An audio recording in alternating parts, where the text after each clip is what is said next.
ಕೃಪಾಕರ, ಈ ಪ್ರಳಯ ರಂಗದಲ್ಲಿ ನನಗೆ ಏಕೆ ಇಂತ ಪಾತ್ರವು ಧರ್ಮನಂದನ ಮಂಗಳವಾಗಲಿದೆ.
ನೀವು ದಳಪತಿ ಆಗಿದ್ದರು ಈ ರೀತಿ ಆಗಬಹುದೇ ಗುರುದೇವ?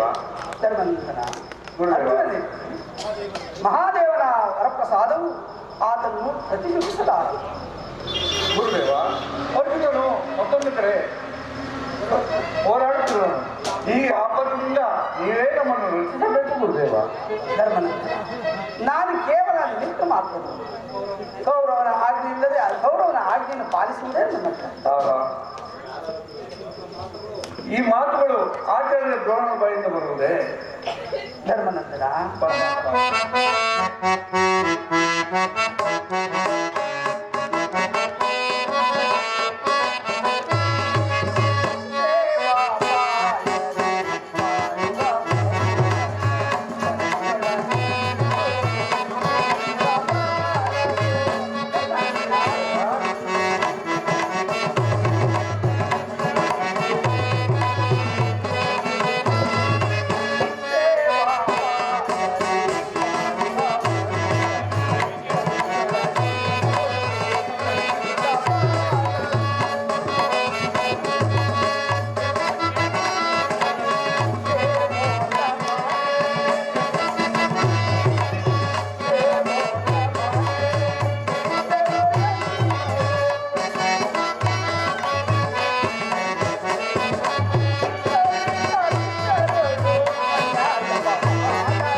ಮಾಡಿದಂತ ಧರ್ಮದಂತ ಪುತ್ರ ಸೇವಾ ಪಾಶದಿಂದ ಕೋಟಿ ಕೋಟಿ ದ್ರೋಣರು ಧರ್ಮದ ಹೆಸರನ್ನೇ ಮಾಡಿದ್ರು.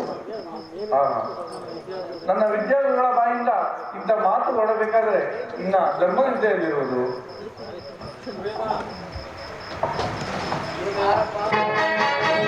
ಗುರುದೇವ, ಕೈಗೆ ಸಿಕ್ಕ ಶತ್ರುವನ್ನು ಹಾಗೇ ಬಿಡುವುದೇ?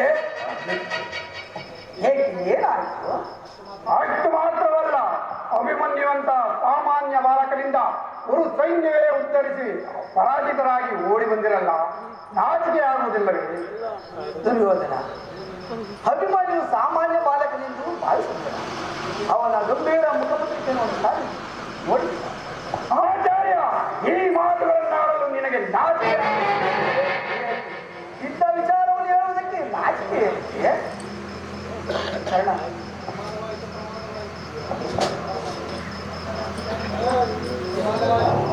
ಪ್ರಮಾದವಾಯಿತು. ಅಭಿಮನ್ಯುವಿನ ವಧೆಯವರೆಗೂ ಕುರು ಸೈನ್ಯಕ್ಕೆ ವಿಸ್ತಾರವಲ್ಲ. ನಾನದನ್ನು ಬಲ್ಲೆ ಕರ್ಮ. ಆದರೆ ಏನು ಮಾಡುವುದು? ಈ ದಿನ ನಡೆದ ಘಟನೆಯಲ್ಲಿ ನನ್ನ ಬುದ್ಧಿಯು ವಿಕಲ್ಪವಾಗಿದೆ. ಸರ್ವನಾಶವಾಯಿತು.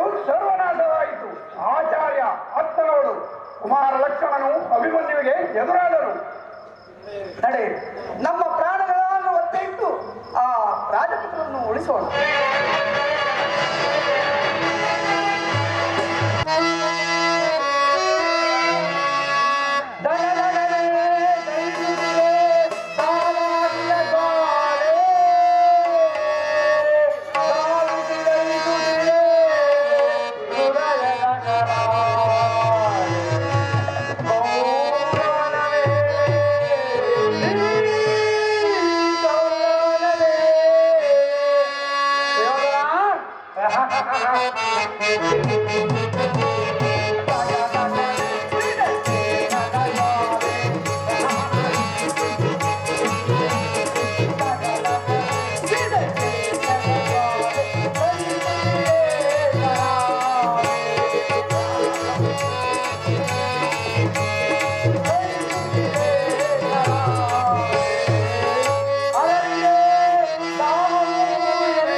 ದುರ್ಯೋಧನ ಪುತ್ರ ಶೋಕದಿಂದ ದಹಿತ ಪರಿತಪಿಸುತ್ತಿರೋನು. ಇಂದು ಈ ಶಕುನಿ ಈಗ ಆನಂದ ಪರಮಾನಂದ.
ಒಂದು ವೇಳೆ ಪರಾಜಯದಿಂದ ದುರ್ಯೋಧನ ಸಂಧಿಗೆ ತಪ್ಪದಿಸಿದರೆ ಕೌರವರು ಇದಕ್ಕೆ ಒಪ್ಪಿದರೆ ಇಲ್ಲ ಇಲ್ಲ ಹಾಗೆಂದು ಆಗಕೂಡದು. ಇದಕ್ಕೊಂದು ತಂತ್ರವನ್ನು ನಾನು ಈಗಲೇ ಓಡುವೆನು.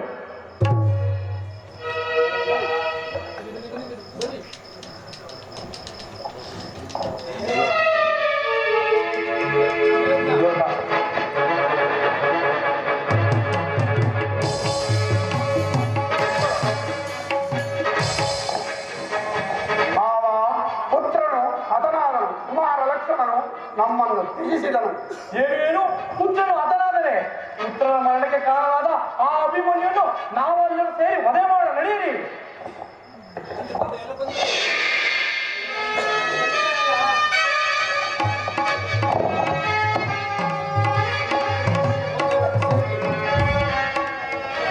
ಬಹುಜನರು ಸೇರಿ ಎಲ್ಲರನ್ನು ಒಬ್ಬನನ್ನು ಆಕ್ರಮಣ ಮಾಡುವುದು ಸಮ್ಮತಿ.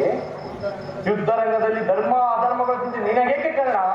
ಇದಕ್ಕೆ ದ್ರೋಣಾಚಾರ್ಯರು ಸಮ್ಮತಿಸುವರೆ. ಏಕೆ ಸಮ್ಮತಿಸುವುದಿಲ್ಲ ಕಾರಣ? ಏಕೆ ಸಮ್ಮತಿಸುವುದಿಲ್ಲ? ಒಬ್ಬ ಬಾಲಕನಿಗೆ ಎದುರು ಹಿಂಜರಿಯುವುದಾದರೆ ಆಚಾರ್ಯರು ಸಮರ್ಪಕವಾಗಿ ಸೈನ್ಯಾಧಿಪತಿಯನ್ನು ನಿರ್ವಹಿಸುವುದೇ? ಹೌದೌದು, ಇದು ನನ್ನ ಆಜ್ಞೆ. ನೀವೆಲ್ಲರೂ ಸೇರಿ ಅಭಿಮನ್ಯುವನ್ನು ಆಕ್ರಮಣ ಮಾಡಲೇಬೇಕು. ನಿಮ್ಮ ಆಜ್ಞೆಯನ್ನು ಪಾಲಿಸುವುದು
ನಾವು 7 ಜನರು 7 ಸಾರಿ ಸೋತಿದ್ದಾಯ್ತಲ್ಲ.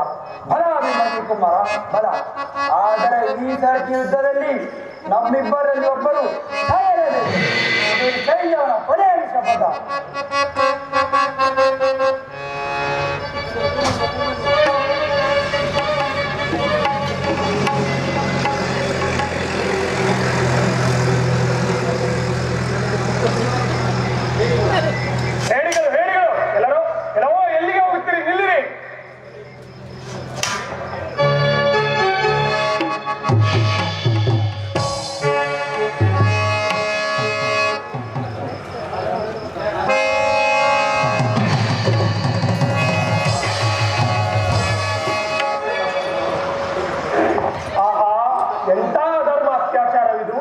ಜಗದೀಶ್ವರ, ಇದಕ್ಕೆ ನೀನೇ ಸಾಕ್ಷಿಯಾಗಿರು. ಕೌರವರ ಒಂದು ಇಡೀ ಅನ್ನಕ್ಕಾಗಿ ನ್ಯಾಯ ನೀತಿ ಧರ್ಮಕ್ಕೆ ತಿಲಾಂಜಲಿ ಕೊಟ್ಟಿರಾ. ನನ್ನ ರಥವು ಭಂಗವಾಯಿತು, ನನ್ನ ಧನಸ್ಸು ಮುರಿಯಿತು. ಈ ಚಕ್ರದ ಹೊರತು ನನ್ನ ಕೈಯಲ್ಲಿ ಮತ್ಯಾವಾಯುಧವೂ ಇಲ್ಲ. ಇಂತಹ ನನ್ನನ್ನು 7 ಜನರು ಏಕಕಾಲಕ್ಕೆ ಆಕ್ರಮಣ ಮಾಡಿದ್ರ. ಧಿಕ್ಕಾರವಿರಲಿ ನಿಮ್ಮ ವರ್ತನೆಗೆ.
ಅಭಿಮನ್ಯು ನಿರಸ್ತರಾದನು.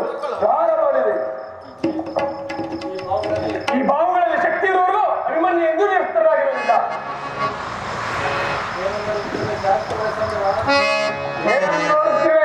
ಜಾಗ್ರತೆ.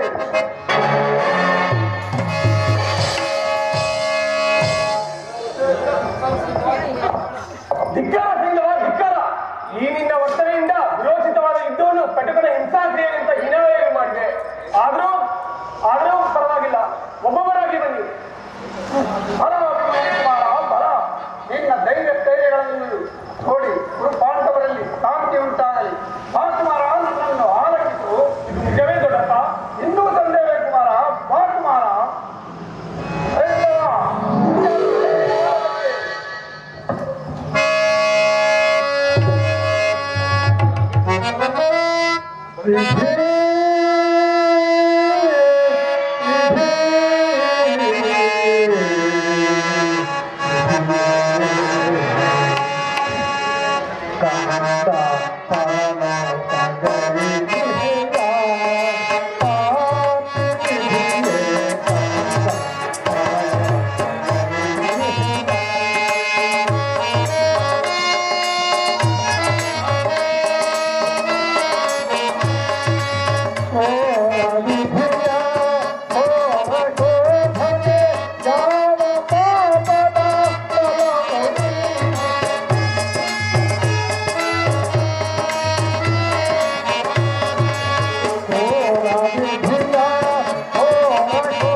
ಇಂಥ ಸೈನ್ಯವರಿಗೆ ಇಂಥ ವರವನ್ನು ಕೊಟ್ಟೆ. ನನ್ನ ಗಾಂಡೀವದ ಕೌಶಲ್ಯವೇನಾಯಿತು? ತಿರುಗಾದ ಪಾರ್ಥ, ನೀನು ಆದರ್ಶ ಮಾನವನ. ಈ ದೌರ್ಬಲ್ಯ ಸಲ್ಲಿಸಲು ವಾಸುದೇವ ಧರ್ಮಧನ ಕಡೆಗೆ ಮುಷ್ಟಿದೇವತೆಯು ನನ್ನ ಕುಮಾರನನ್ನು ತಿಳಿಸಿಕೊಂಡಳೆ.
ಈ ದುಃಖವನ್ನು ಹೇಗೆ ತಾನೇ ತಿಳಿಸಿಕೊಳ್ಳುವುದಿಲ್ವ?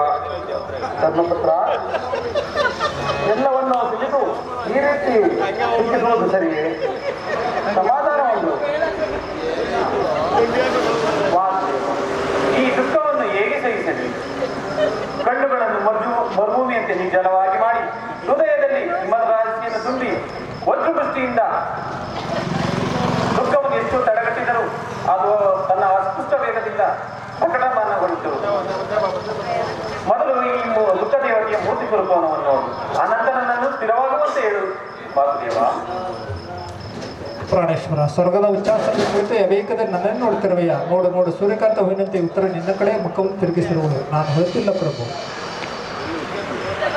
ಇದನ್ನು ನೋಡುವ ನನ್ನ ಕಣ್ಣುಗಳು ಹಿಂಗೆ ಹೋಗಬಾರದೆ. ಸಮಾಧಾನ ಒಂದು ಅರ್ಜುನ. ಜನಾರ್ದನ, ನಿನ್ನ ಪಾಂಚನ ಇನ್ನೂ ಸುಮ್ಮನಿರುವುದೇಕೆ? ಹಾರ್ಯವರ್ತದೆ ಅಧರ್ಮದ ಕಾಳ ಸಂಪತ್ತು ತಲೆಯುತ್ತಿರುವುದು. ಅದನ್ನು ನಾಶ ಮಾಡಿದ ಹೊರತು ಧರ್ಮ ಸಂಸ್ಥಾಪನಾದ ನಿನಗೆ ಶಾಂತಿ ಇಲ್ಲದು. ಸರಿಯಾಗಿ ಹೇಳಿದೆ ಕ್ಷತ್ರಿಯ ಅಂದಿನಿ. ಈಗ ಕೇಳಿರಿ ಈ ಶಬ್ದವನ್ನು.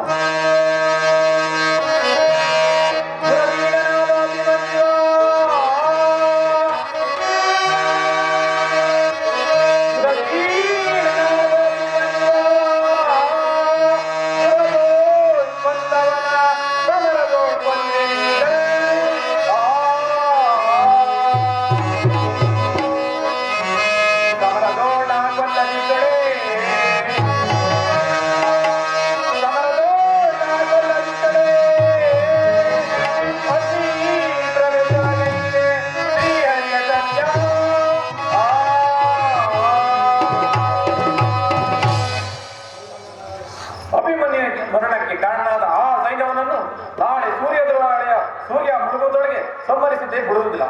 ಯಕ್ಷ ಅಕ್ಷತಿಯಾಗಿ ಯಾರೋ ಅವನನ್ನು ಉಳಿಸಲಾರರು. ಇಂದ್ರನು ವಜ್ರಾಯುಧನ ಅಡ್ಡವಿಟ್ಟರು, ಸ್ವಯಂ ಪಾರ್ವತಿ ಸ್ಥೂಲಪಣಿಯಾಗಿ ಎದುರು ನಿಂತರು, ಯಾರೋ ಅವನನ್ನು ಉಳಿಸಲಾರರು. ಚತುರ್ದಶನ ಕೋನಗಳಲ್ಲಿ ಎಲ್ಲೇ ಅಡಗಿದರು ಈ ಅರ್ಜುನನಿಂದ ತಪ್ಪಿಸಿಕೊಳ್ಳಲಾರನು. ಹಾಗೇನಾದರೂ ಕೊಲ್ಲದೆ ಹೋದರೆ ನನ್ನ ದೇಹವನ್ನು ಅಗ್ನಿಯಲ್ಲಿ ಸುಡುವೆ. ಇದನ್ನು ಬಾಧವೇ ಸಾಕ್ಷಿ.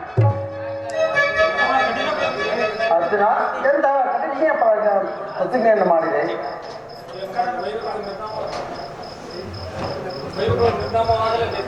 ವೈರಿಗಳು ನಿರ್ನಾಮವಾಗಲೇಬೇಕು. ಹೋಗಲೇಬೇಕಲ್ಲವೇ? ಪೂಜ್ಯ ಪಿತ ವಾಸ್ತೇವ, ಅಮ್ಮ ನಮಗಿನ ಹನುಮತಿಯನ್ನು ಕೊಡು. ಇವತ್ತರ ವೀರಸತಿಯಂತೆ ನನ್ನ ಕಾಂತನನ್ನು ತೊಡೆ ಮೇಲೆ ಇಟ್ಟುಕೊಂಡು ಚಿತಾಗ್ನಿಯಲ್ಲಿ ದಿಹತೆಗೆ ಮಾಡುವುದು. ಪುತ್ರಿ ಶಾಂತಳಾಗು. ಭರತವಂಶದ ಪವಿತ್ರ ಸಂತಾನವನ್ನು ಹೊಂದಿರುವೆ. ಗರ್ಭವತಿಯವರಾದ ನೀವು ಸ್ಥಿತಿಯನ್ನು ಏರಬಾರದು. ಹಾಗಾದರೆ ನನ್ನ ಗತಿಯನ್ನು ವಾಸ್ತೇವ? ಈಗ ಲೋಕದಲ್ಲಿ ನಿನ್ನ ಪತಿಯು ನಿನ್ನ ಆಗಮನವನ್ನು ನಿರೀಕ್ಷಿಸುತ್ತಿರುವನು. ಎಲ್ಲಿ ನನ್ನ ಪತಿಯು? ಅದು ಅಲ್ಲಿ.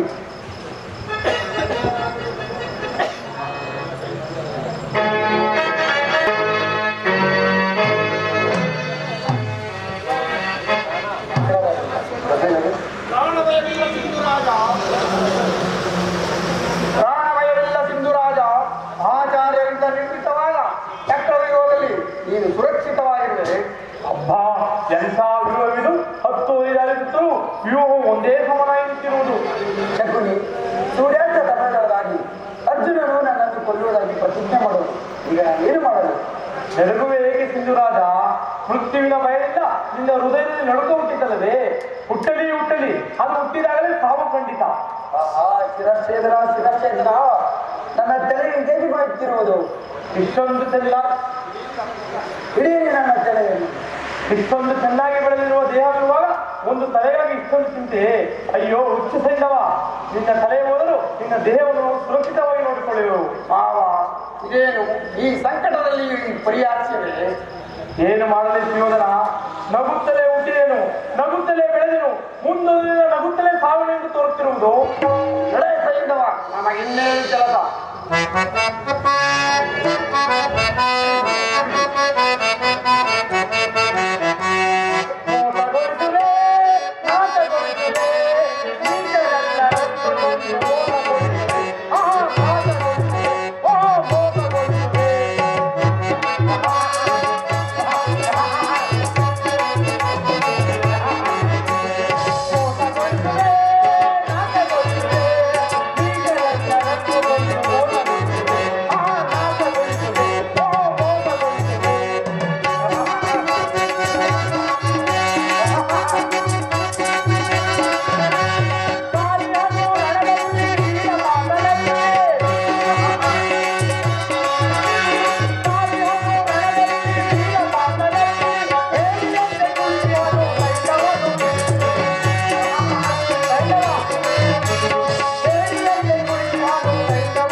ಅರ್ಧಗಳಿಗೆ ಮಾತ್ರ ಉಳಿದಿರುವುದು.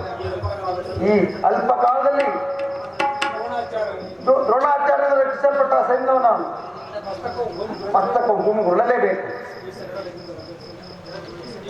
ಇರಲಿ, ಈ ಸಂಕಟದಿಂದ ಉದ್ದೇಶಿಸಲು ನಾನೊಂದು ನಿರ್ಧಾರವನ್ನು ಮಾಡುವೆನು. ಜಾಗೃತರಾಗ ನನ್ನ ಯೋಗಮಾಗಿ ರಾಶಿ ರಾಶಿ ಅಂಧಕಾರವನ್ನು ಪ್ರಸವಿಸಿ ಈ ಜಗತ್ತನ್ನು ಕತ್ತಲೆಯಿಂದ ಪ್ರಸವಿಸು. ಅರ್ಜುನ ಬರುವವರೆಗೂ ನಾನು ಕ್ಷಣಕಾಲ ಮರೆಯಾಗಿರುವೆನು.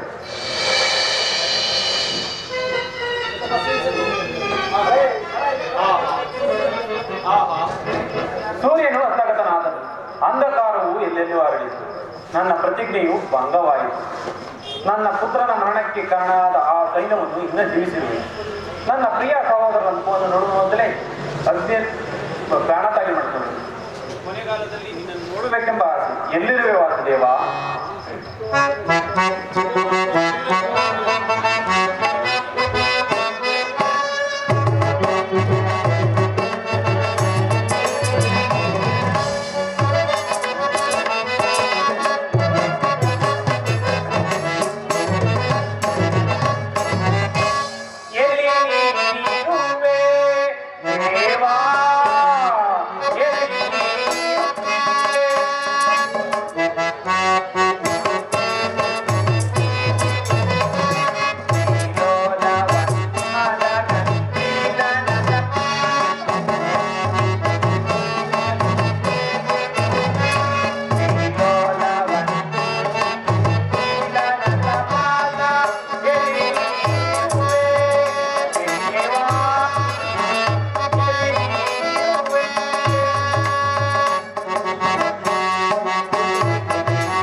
ಆಹಾ, ಕಂಬದಂತೆ ಇಲ್ಲೇಕೆ ನಿಂತಿರುವೆ?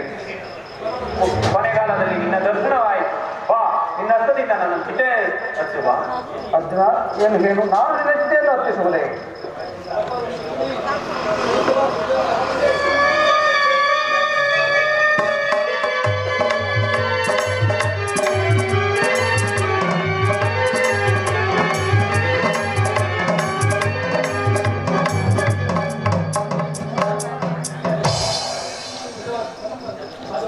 ಇದೋ ಅರ್ಜುನನು ಇಲ್ಲೇ ಇರುವುದು. ಸಿಂಧುರಾಜ, ದುರ್ಯೋಧನ ಪಾತ್ರವನ್ನು ಬಿಟ್ಟು ಮುಂದೆ ಬಾ. ನಿನ್ನ ಶಪಥವೇನಾಯ್ತೆಂದು ಅರ್ಜುನನಲ್ಲಿ ಕೇಳು. ಅರ್ಜುನ, ನೀನು ವೀರನು, ಶೂರನು.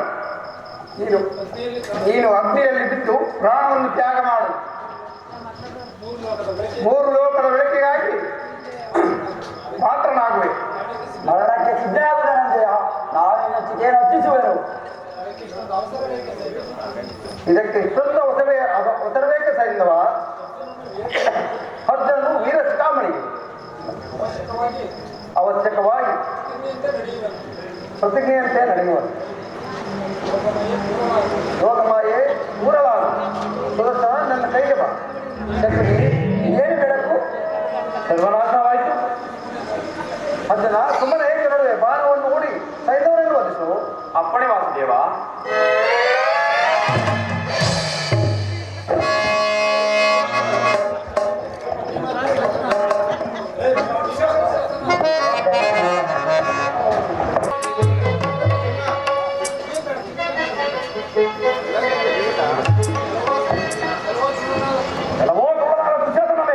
ಎಲ್ಲಿ ಅಡಗಿಕೊಂಡಿದ್ದೇವೆ?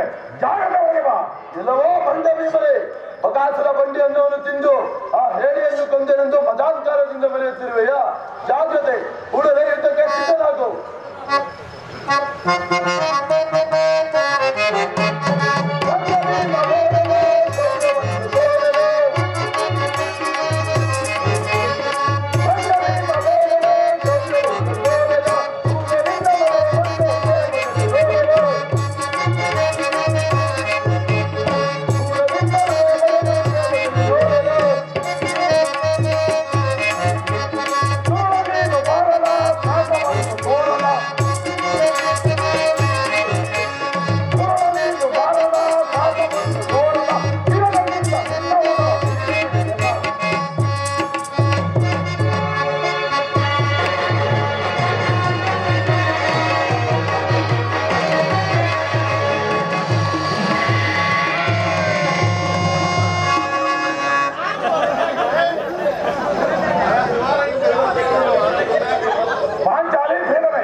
ಗಡವುದಾಗ್ತದೆ.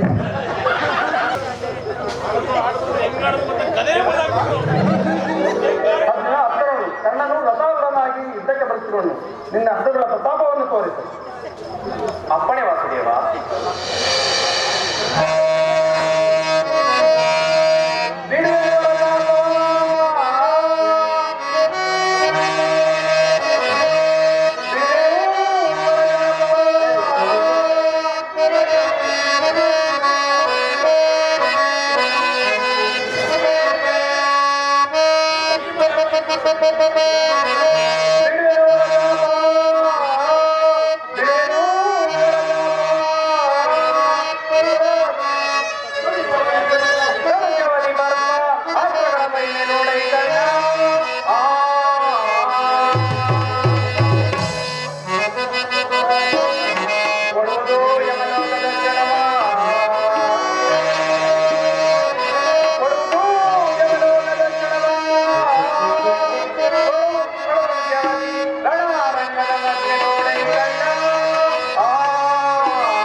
ಎಲ್ಲೆಲ್ಲೋ ಈ ಬಾಣದ ವೇಗವನ್ನು ಜಯಿಸಿಕೋ.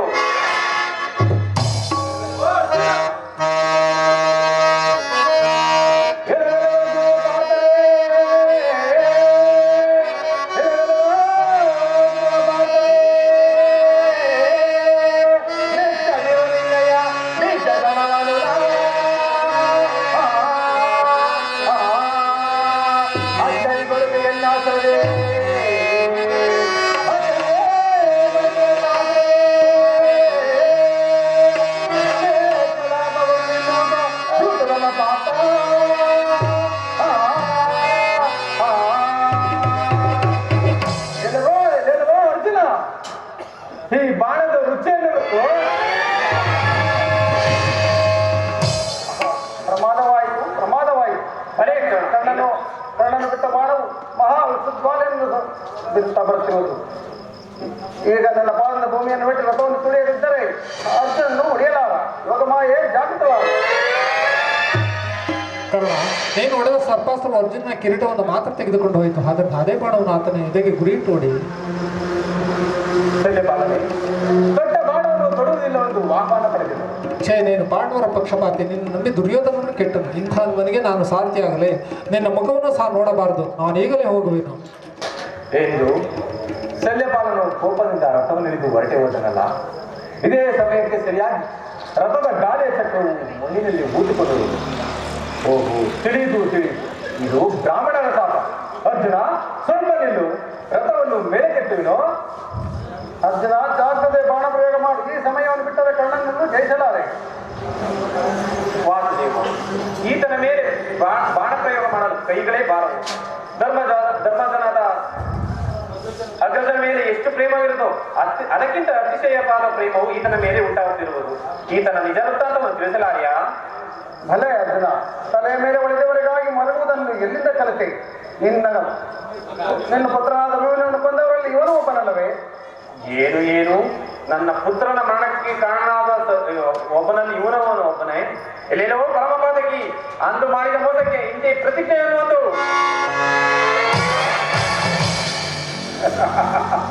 ಎಲ್ಲಿಂದ ಕಲಿತೆ ಈ ಮೋಸದ ವಿದ್ಯೆಯನ್ನು? ವೀರ ಮಾತೆಯಾದ ಕುಂತಿದೇವಿಯ ಹೊಟ್ಟೆಯಲ್ಲಿ ಹುಟ್ಟಿದ್ದಕ್ಕೂ ಸಾರ್ಥಕವಾಯಿತು. ಇದು ಮಹತ್ವವನ್ನು ತಿಳಿದುಬಿಡುತ್ತೇನೆ. ತಡೆದು ಜೀವ ಉಳಿಸಿಕೋ. ಏನಿದು? ಶಸ್ತ್ರಾಸ್ತ್ರಗಳ ಮಂತ್ರವೊಂದು ನೆನಪಿಗೆ ಬಾರುತ್ತಿರಲಿಲ್ಲ. ಓಹೋ, ತಿಳಿದು ಇದು ಗುರುಶಾಪ. ದುರ್ಯೋಧನ ಹೀಗಲ್ಲೇ ಕೆಟ್ಟೆ. ಅದನ್ನ ಬೇಗ ಬಾಣ ಪ್ರಯೋಗ ಮಾಡಿ ಕರ್ಣನನ್ನು ಒತ್ತು.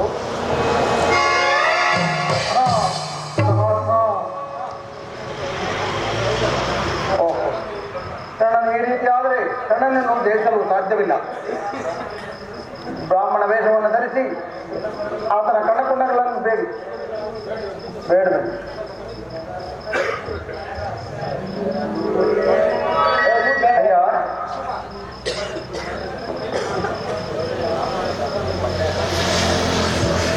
ಅಯ್ಯ, ಕೊಡಗೈ ಒಡೆಯನಾದ ಕರ್ಣ, ಏನಾದರೂ ದಾನ ಕೊಡಪ್ಪ.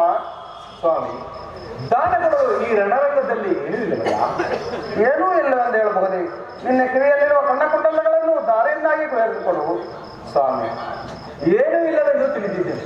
ನೀವು ಆಕ್ಷೇಪಿಸಿದ ಮೇಲೆ ಸಂತೋಷವಾಗಿಯೂ ಕೊಡುತ್ತೇನೆ. ಇದು ತೆಗೆದುಕೊಳ್ಳಿ. ಕರ್ಣ, ಅದನ್ನು ದಾರಿಯನ್ನು ಕೊಡುವ ನಾನು. ಸ್ವಾಮಿ, ದಾರಿಯನ್ನು ಕೊಡಲು ಈ ರಣರಂಗದಲ್ಲಿ ನೀರನ್ನು ಎಲ್ಲಿಂದ ತರಲಿ? ನೀರಿಗಿಂತ ಅತ್ಯುತ್ತಮವಾದ ಅಮೃತಗಳ ಸೂರ್ಯ ನಾವು ದೇಹದಲ್ಲಿರುವುದು, ಅದರಿಂದ ದಾರಿಯನ್ನು ಕೊಡುವ ನಾನು ಕರ್ಣ. ಹಾ ಪರಮಾತ್ಮ.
ಅರ್ಥವಾಯಿತು. ಜೀವಮಾನದ ಗುರಿ ಯಾವುದೆಂದು ತಿಳಿಯದೆ ಸಂಕಟ ಪಡುತ್ತಿದ್ದ ನನಗೆ ಮಾನವನ ಕರ್ತವ್ಯ ಏನೆಂಬುದು ತಿಳಿಯಿತು.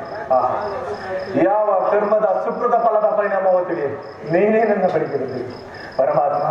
ನಿನ್ನ ಮಾತಿನಂತೆ ನನ್ನ ದೇಹವನ್ನು ಬಗೆದು ಅಮೃತ ಕಳದಿದ್ದರಿಂದ ದಾರಿಯನ್ನು ಕೊಡುವುದು. ನನ್ನ ದಾನವನ್ನು ಸ್ವೀಕರಿಸಿ ನನಗೆ ಸದ್ಗತಿ ಉಂಟು ಮಾಡುತ್ತೇವಾ? ನಾರಾಯಣ ವಾಸುದೇವ.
ದುರ್ಯೋಧನನು ನನ್ನ ಬುದ್ಧಿ ಕೌಶಲ್ಯದಿಂದ ದುರ್ಯೋಧನ ಬಂಧು ಮಿತ್ರರು ಒಬ್ಬೊಬ್ಬರಾಗಿ ಹತರಾದರು.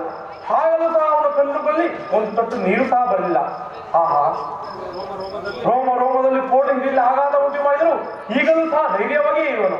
ಆಹಾ, ಎಂತ ಅಭಿಮಾನಶಾಲಿ ವೀರಪುರುಷನವನು. ಇನ್ನೊಂದು ಬಾರಿ ಪ್ರಯತ್ನಿಸಿ ಮಾಡಿ ನೋಡೋಣ. ಅದು ಅವರೇ ಬರುವಂತೆ ಕಾಣ್ತಿದೆ. ಈ ದಿನ ಯುದ್ಧದ ಕೊನೆಯ ದಿನ, ಏಕೆ ಸುಮ್ಮನೆ ನಿಂತಿರುವೆ? ನಡೆ, ಯುದ್ಧರಂಗಕ್ಕೆ ಹೋಗೋಣ.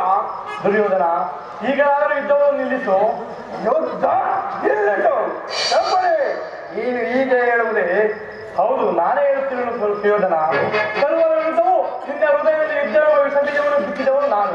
ಆ ಕಾರ್ಯಕ್ಕಾಗಿ ಈಗ ನಾನು ದುಃಖಿಸುತ್ತಿರುವನು. ನಾನು ಹಿತೈಷಿ, ಈಗಲಾದರೂ ಯುದ್ಧವನ್ನು ನಿಲ್ಲಿಸು. ಕಲ್ಪನೆ, ಈ ಯುದ್ಧಕ್ಕೆ ನೀನು ಕಾರಣನಲ್ಲ. ರಾಜ್ಯವು ವೀರರ ಸಂಪತ್ತು. ಕುರು ಪಾಂಡವರ ರಾಜ್ಯ ಲೋಭದಿಂದ ಈ ಯುದ್ಧವು ಪ್ರಾರಂಭವಾಯಿತು. ನೀನಿಲ್ಲದಿದ್ದರೆ ಅರಗಿನ ಮನೆಯ ಪ್ರಕರಣವು ನಿಲ್ಲುತ್ತಿತ್ತು. ಕಪಟ ದ್ಯೂತಕ್ಕೆ ಎಳೆಯುತ್ತಿರಲಿಲ್ಲ. ರಾಜಸಭೆಯಲ್ಲಿ ದ್ರೌಪದಿಯ ವಸ್ತ್ರಾವಣವು ನಡೆಯುತ್ತಿರಲಿಲ್ಲ. ಆದರೆ ಯುದ್ಧವು ಮಾತ್ರ ನಡೆದೇ ತೀರುತ್ತಿತ್ತು. ದುರ್ಯೋಧನ, ನಿನ್ನ ಕೈ ಹಿಡಿದು ಬೇಡುವೆನು, ಈಗಲಾದರೂ ಯುದ್ಧವನ್ನು ನಿಲ್ಲಿಸು. ನಾನು ನಿನ್ನ ಹಿತೈಷಿ. ಹಿತೈಷಿ ಹಿತೈಷಿ, ನಿನ್ನ 100 ಜನ ಸಹೋದರರನ್ನು ನಿರಾಹಾರದಿಂದ ಕೊಂದ ನಾನು ನಿನಗೆ ಹಿತೈಷಿಯಾಗುವುದೇ? ಈಗ ಆ ಮಾತುಗಳೇಕೆ ಸುಯೋಧನ? ಕಲ್ಪನೆ, ನೀನು ಹೆಜ್ಜೆ ಹೆಜ್ಜೆಗೂ ನನಗೆ ನರಕರ ಹಾಕಿಯಲ್ಲೇ ತಳ್ಳುತ್ತಲೇ ಬಂದೆ. ಆದರೂ ನಾನು ಹೆದರಲಿಲ್ಲ. ನಿನ್ನನ್ನು ಪ್ರಿಯಗೊಂಡುವೆಂದು ನಾನು ಆರಂಭಿಸಿದೆನು. ಏಕೆಂದರೆ ನೀನು ತುಚ್ಚು ಮಿಥ್ಯವಾದಿ ಕ್ಷುದ್ರಜೀವಿ ಎಂದು ನಿನ್ನನ್ನು ನಿರ್ಲಕ್ಷ್ಯ ಮಾಡಿದೆನು. ಸ್ಥಿರನಾಗು ದುರ್ಯೋಧನ, ಸ್ಥಿರನಾಗು. ಈಗಲಾದರೂ ಪಾಂಡವರಲ್ಲಿ ಕ್ಷಮೆ ಯಾಚಿಸು. ಸತ್ಯವಂತರಾದ ಪಾಂಡವರು ನಿನ್ನ ರಾಜ್ಯವನ್ನು ನಿನಗೆ ಹಿಂತಿರುಗಿಸುವರು. ಏಕೆ? ಗುರುಹತ್ಯೆ ಓಡಿದ್ದಾಯಿತು. ನನ್ನ ಸಹೋದರರು ಒಬ್ಬೊಬ್ಬರಾಗಿಯೇ ರಣರಂಗದಲ್ಲಿ ಮಡಿದರು. ನಿನ್ನ ಪ್ರತಿಕಾರದ ಜ್ವಾಲೆಯು ಇನ್ನೂ ಆರಲಿಲ್ಲವೇ?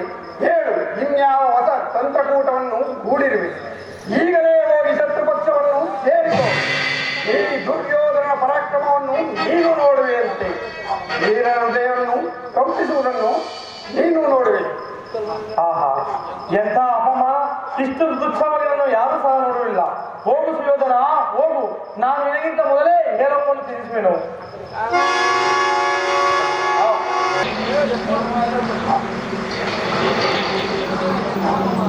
ಭೀಮಸೇನ, ಇದೆಂತ ಅಪಮಾನ! ಈ ಸಾರಿ ದುರ್ಯೋಧನನ್ನು ವಂಚಿಸಿದನು.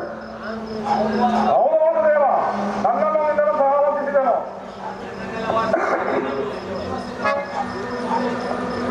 ಮುಂದೆ ಈ ಭೀಮಸೇನನ ಗತಿಯೇನು?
ಧರ್ಮಾನಂದನ, ಎಲ್ಲೆಲ್ಲಿ ಹುಡುಕಿದರು ಆ ಗೌರವಿಸರನ್ನ ಸುಳಿವೇ ಕಾಣುತ್ತಿಲ್ಲವಲ್ಲ?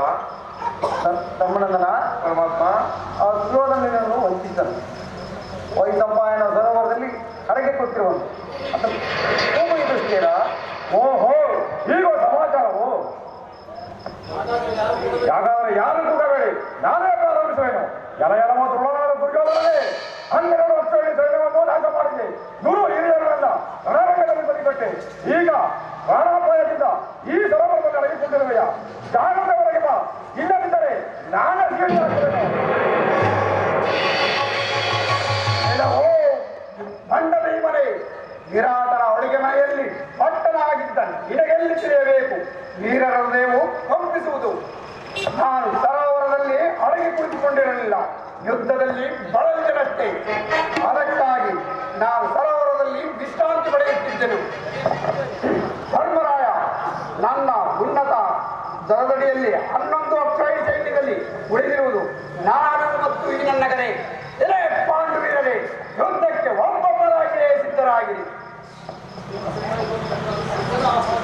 ಭೀಮಸೇನ, ಇದು ನಿನ್ನ ಇಷ್ಟದ ಆಹ್ವಾನ.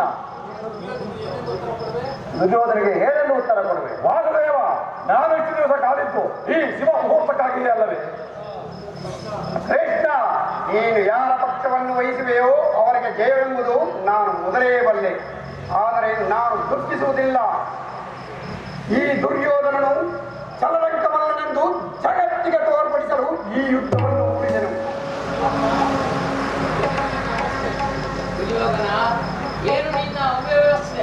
ಗುರುದೇವ, ನನ್ನನ್ನು ನೋಡಿ ಕಾತುರನಾದೆಯ?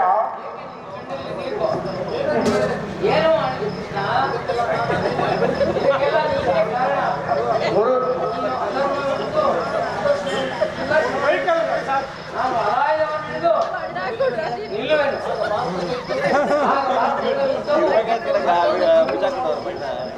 ಗುರುದೇವ, ನನ್ನ ಕಣ್ಣಲ್ಲಿ ಅಣ್ಣ, ಪಾಂಡವರು ಯಾವಾಗಲೂ ಅಧರ್ಮವನ್ನು ಮಾಡಿದವರಲ್ಲ. ನೀನು ಅದನ್ನು ಚೆನ್ನಾಗಿ ಬಲ್ಲೆ. ಈ ದುರ್ಯೋಧನ ಎಲ್ಲ ಅಪರಾಧಗಳನ್ನು 5 ಗ್ರಾಮಗಳನ್ನು ಸಹ ಕೇಳಿದರು.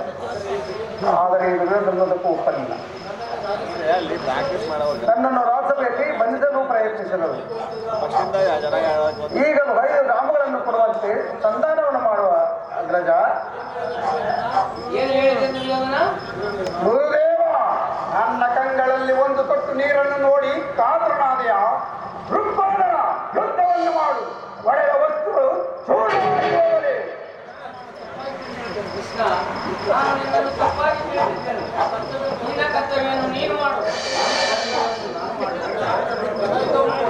ಅಣ್ಣ, ಗದಾರ್ಥವನ್ನು ನೋಡಿಕೊಂಡು ಹೋಗಿವೆದಂತೆ. ಭೀಮಸೇನ, ಈ ದುರ್ಯೋಧನನನ್ನು ಜಯಿಸಿದ್ದೇ ಆದರೆ ಈ ಪೃಥ್ವಿಯ ಸಕಲ ಸಂಪತ್ತು ನೀನೇ. ದುರ್ಯೋಧನ, ಈ ಭೀಮನನ್ನು ನೀನು ಜಯಿಸಿದ್ದೇ ಆದರೆ ಆಕಂಡಾತ್ಮಕವಾಗಿ ನಿನ್ನ ಹೆಸರು ಯುದ್ಧಕ್ಕೆ ಸಿದ್ಧನಾಗು, ಸಿದ್ಧನಾಗು.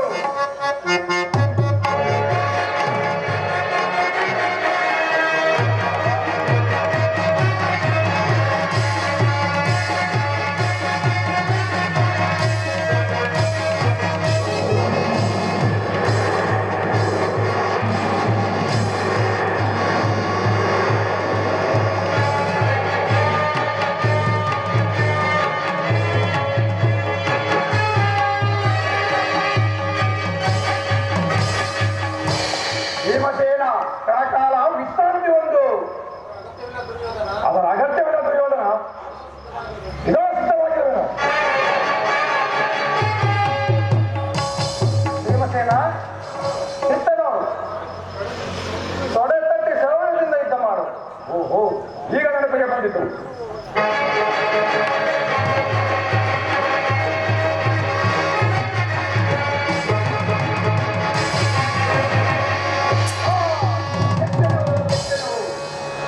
ಯುದ್ಧದ ನಿಯಮವನ್ನು ಮೀರಿ ಭೀಮನು ನನ್ನ ತೊಡೆಗೆ ಬಲವಾಗಿ ಹೊಡೆದನು.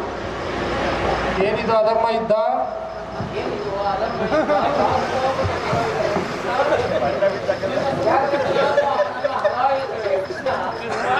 ಅಣ್ಣ, ಈ ವ್ಯರ್ಥವಾದ ಕೋಪವೇಕೆ? ಹಿಂದೆ ದ್ರೌಪದಿಯನ್ನು ತುಂಬಿದ ಸಭೆಯಲ್ಲಿ ದುರ್ಯೋಧನನು ಅಪಮಾನಪಡಿಸಲಿಲ್ಲವೇ? ಭೀಮಸೇನನ್ನು ಮಾಡಿದ ಪ್ರತಿಜ್ಞೆಯಂತೆ ಅವನ ತೊಡೆಗೆ ಪ್ರಹರಿಸಿ ಅವನ ಪ್ರತಿಜ್ಞೆಯಂತೆ ನೆರವೇರಿಸಿದನು. ಇದು ದುರ್ಯೋಧನಿಗೆ ಪಾಪದ ಪ್ರಾಯಶ್ಚಿತ್ತವಾಯಿತು.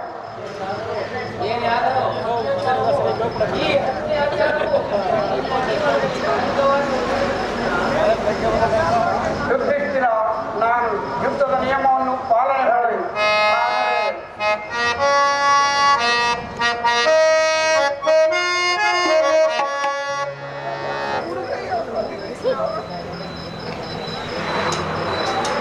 ಹಲೋ ಕೃಷ್ಣ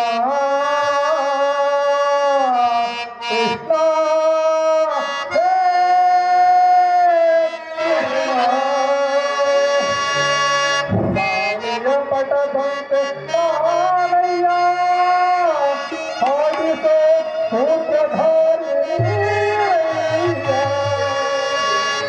ಒಳಗಿನ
ನನ್ನ ವಿನಿಯೋಗದಿಂದ ಈ ಇಡೀಯಾದ ರಾಜ್ಯವನ್ನು ತೆಗೆದುಕೊಂಡು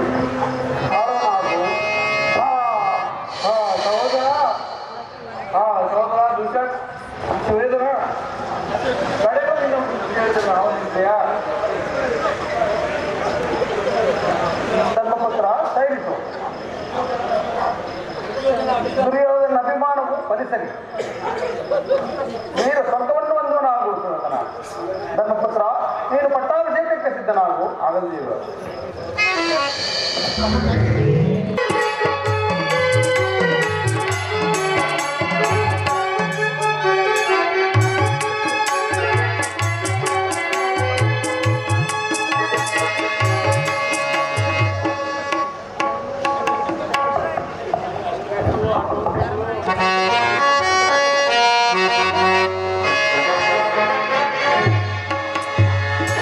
ಬನ್ನಿ, ಪಾತ್ರಧಾರಗಳೆಲ್ಲ ಬನ್ನಿ, ಒಳಗಡೆ ಬನ್ನಿ, ಪಾತ್ರಧಾರಗಳೆಲ್ಲ ಬನ್ನಿ.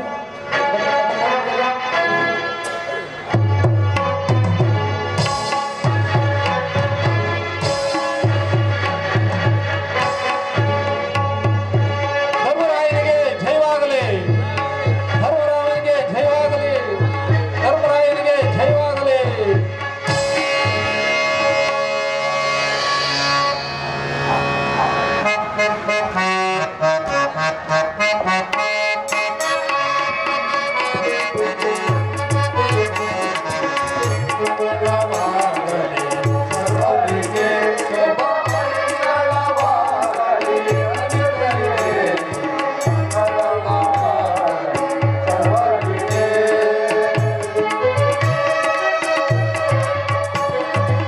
ದೇವರ ದೇವ ಶ್ರೀಕೃಷ್ಣ ದೇವ,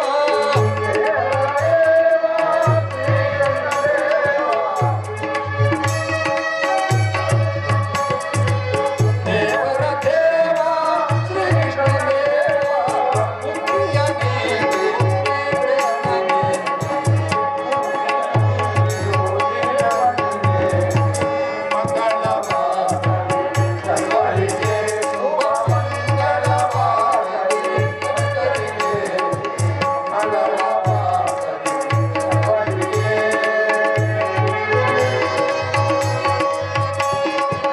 ಪುಷ್ಟರ ಶಿಕ್ಷಕ ಶಿಷ್ಟರ ಪಾಲಕ,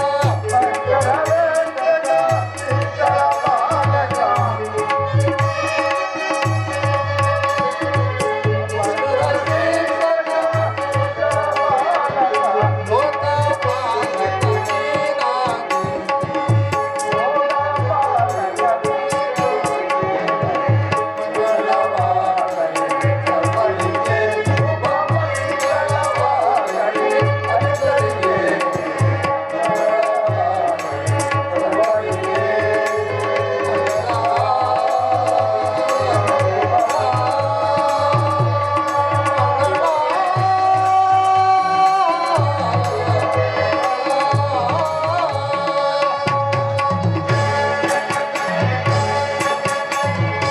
ಚೈತ್ರಾರಮಣ ಗೋವಿಂದ, ಆಂಜನೇಯನ ವರದ ಗೋವಿಂದ, ಶ್ರೀನಿವಾಸನ ಪಾದಿಗೆ ಗೋವಿಂದ, ನಾಗರಗಳ ಪಾದಿಗೆ ಗೋವಿಂದ, ವೀರಪ್ಪ ಸ್ವಾಮಿ ನಿನ್ ಪಾದಿಗೆ ಗೋವಿಂದ, ಶ್ರೀನಿವಾಸ ನಿನ್ ಪಾದಿಗೆ ಗೋವಿಂದ, ಅಪರಾಧ ಮನಸ್ಸು ಕಾಪಾಡು ಗೋವಿಂದ. ಜಯನವ ಪಾರ್ವತಿ ಪದಯೇ ಪುತ್ರ ಸ್ವಾಮಿ ಪರಪೋಷಣ ಮಂಡಲಿಗೆ